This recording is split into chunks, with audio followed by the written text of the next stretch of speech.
Hi folks, I'm Doug at Dizzy Lizzie's, and this is a Stihl HS45 hedge trimmer. Now I'm not going to talk about the hedge trim itself.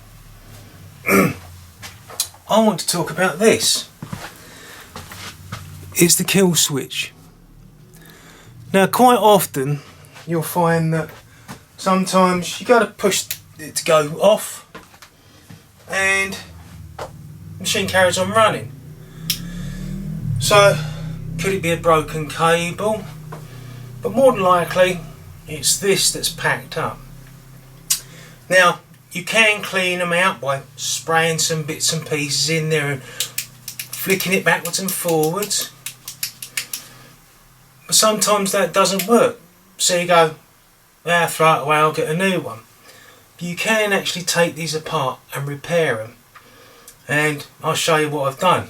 Now another way of confirming that it is the switch that's causing it is when you take it out of there, you've got two connectors and they go to either side of the switch, and what will happen is if the connection's good there, it will stop it. So let's see if it stops when I connect them together.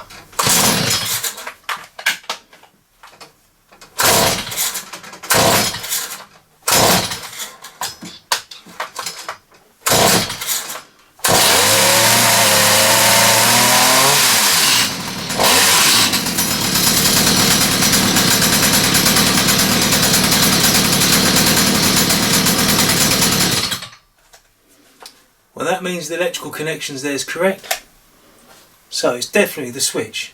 Let's take it apart. Now one way of checking to see if this is working is with a multimeter, and you put it onto resistance and you check to see if the contact's correct. You put it in the off position and it's an open circuit, where it should make a contact through there, and if it's in the on position it'll be the same. So actually let's take this apart. Now with the switch all you need is a little flat blade screwdriver, and you gently push it into the side above where the clip is, where that little orange tag is, and it pops out. So that's your switch. Inside is a little ball bearing and the contacts in there. Can you see them? And they get dirty. There we go. Just give it a quick scrape. And you can see they need a clean. This also needs a clean. You can see around here, that's where it makes contact for one of the terminals, and if there's not a clean contact between there and there, it won't work. So what I'll do now is I'll give this a quick clean and I'll come back and we'll reassemble it. Right, now I've put a bit of grease in there and pushed the spring in, then got the ball bearing which fits on top of there like that. I'll give it a little dollop of grease. There it is. Now, what I forgot to mention is this: 0 and 1, off, on. And when you have this here, the 1 has to be on this side here and the 0 on that side there.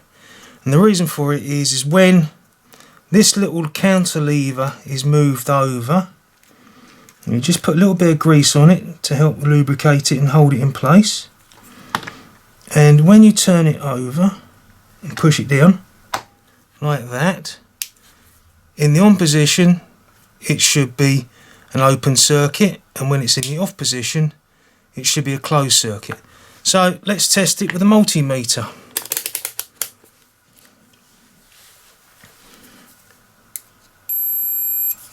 This is in the off position,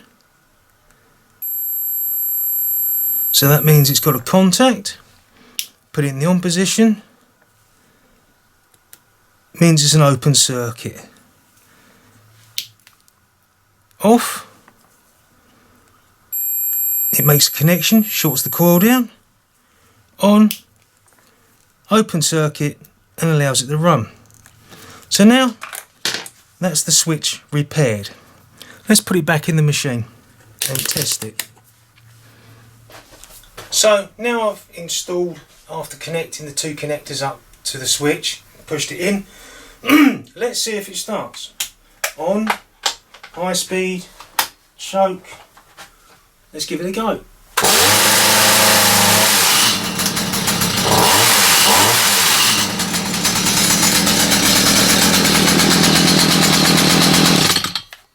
It works.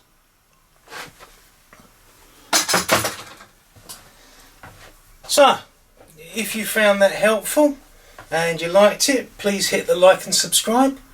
But instead of throwing the switch away, take it apart and see if you can repair it. Just be careful of that little spring. They do like to hop off. So, take care folks, and until next video, take care and be safe. Bye.